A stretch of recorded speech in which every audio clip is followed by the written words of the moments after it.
παππού, Πού θα πάμε να το δώσουμε? Παππού, θεία. Απέναντι στον παππού. Ναι. Και στη γιαγιά. Γιαγιά. Ναι.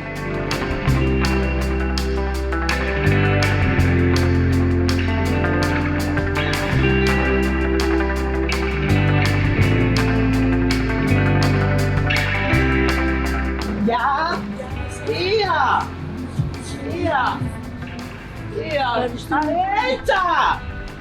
Εμείς τώρα από τα ακούμε τα παιδάκια και περνάνε και φτώνε, χαιρόμαστε. Μας δίνει και σε εμάς ζωή, ας πούμε, τα παιδάκια που φωνάζουν και φτώνουν. Ευχαριστούμε πολύ, να είστε καλά.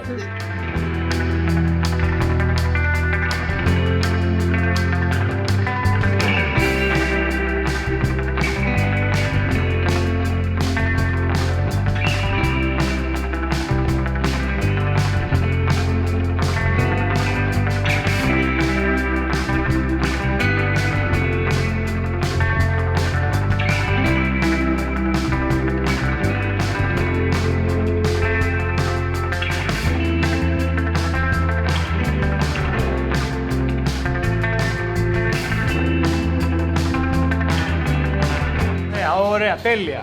Λοιπόν, ένα κοτόπουλο μέτριο σε 4 μερίδες. Την Έρικα την βλέπουμε κανονικά σαν όλους τους πελάτες και πολλές φορές την βλέπουμε και καλύτερα από πάρα πολλούς πελάτες που έχουμε στο μαγαζί. Εννοώ ότι, εντάξει, όσον αφορά την εξυπηρέτηση παίζει ρόλο και η ευγένεια και η Έρικα είναι πάρα πολύ δυνατή. Οπότε έχουμε και ένα λόγο παραπάνω να την προσέχουμε καλύτερα από πολλούς πελάτες. Έρχεται, μας τα λέει, ναι, κανονικά, τι θέλει, παίρνει διάφορα κρεατάκια.